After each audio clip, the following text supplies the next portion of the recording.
In this video, I'm going to look closer at this 9-ball situation where we need to make position for the 4-ball.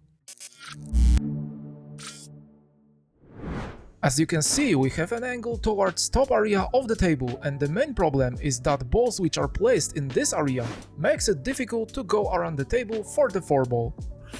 Okay, but this is not a very big problem, because from this angle we can still move the cue ball for the 4-ball using only left long rail.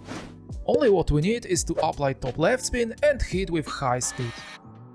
But wait a second, what just happened? Why the cue ball ends so high without position for the next ball? If we go back to this shot on the free ball, we need to look closer on our stroke. In the slow motion, we can clearly see how I stopped motion of my cue stick after hitting the cue ball. I applied correct spin, but the biggest mistake is located in my stroke quality. But what does it mean? Many beginner pool players think that if they need to cover long distance with the cue ball, then they have to hit the cue ball really hard. And this is the biggest mistake, because this hit changes completely trajectory of the cue ball and its final position on the table. And at this point, we need to leave for the moment this situation on the table to look closer on our stroke. As I said before, I stopped motion of my cue stick after hitting the cue ball, and I played really hard. Very important during this type of shot is motion of our cue stick, which is called follow-through.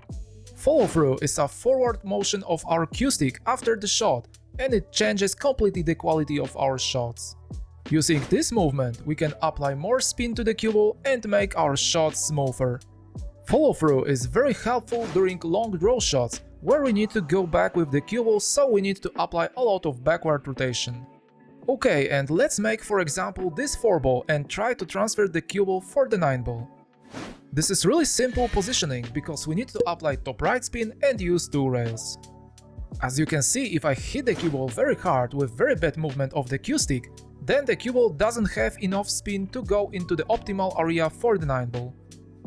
So in this case, let's make same shot with same spin, but this time I will execute long follow-through. As you can see, the behavior of the cue ball is completely different, and the cue ball ends in completely different place on the table.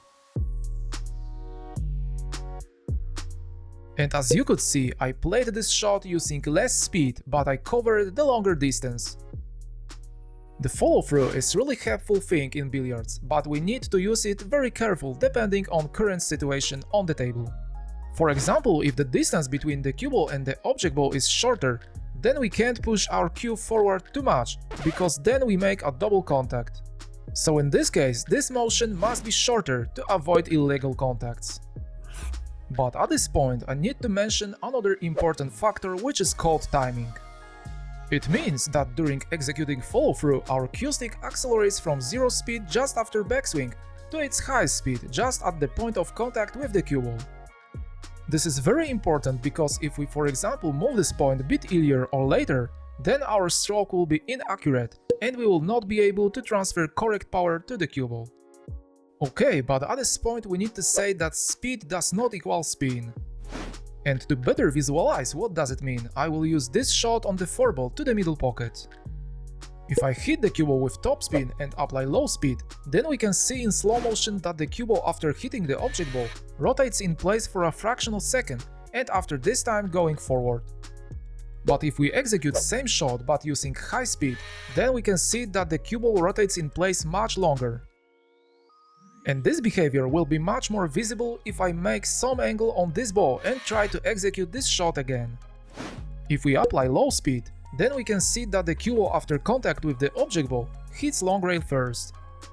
But if we increase the speed of the shot, then we can see significant difference in the behavior of the cue ball, which after contact with the object ball curves and hits short rail first. And this is the moment when we need to come back to the first situation, where I need to make position for the 4-ball. And now we have much more knowledge about this, what happens with the cue ball after this shot, and that we need to make follow-through with correct timing. But this is not all, because if we make all things correctly, but we hit the cue ball very hard, then we are not able to transfer the cue ball for the next ball. So in this case, we need to hit the cue ball with same spin, but much softer. And now you can see the biggest difference between first and last shot, and how cue ball behaves during different hits. Cue ball hits left long rail much earlier and follows completely different path than before, and we have perfect position for the 4-ball.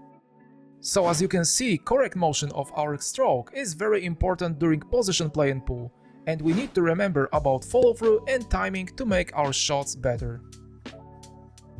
I hope you enjoyed this lesson and you will be able to leave a thumbs up for me and hit the subscribe button to be updated with videos like this. And don't forget to watch these 2 lessons which I want to recommend for you at this moment. Thank you very much for watching and I hope to see you in the next lesson. Take care!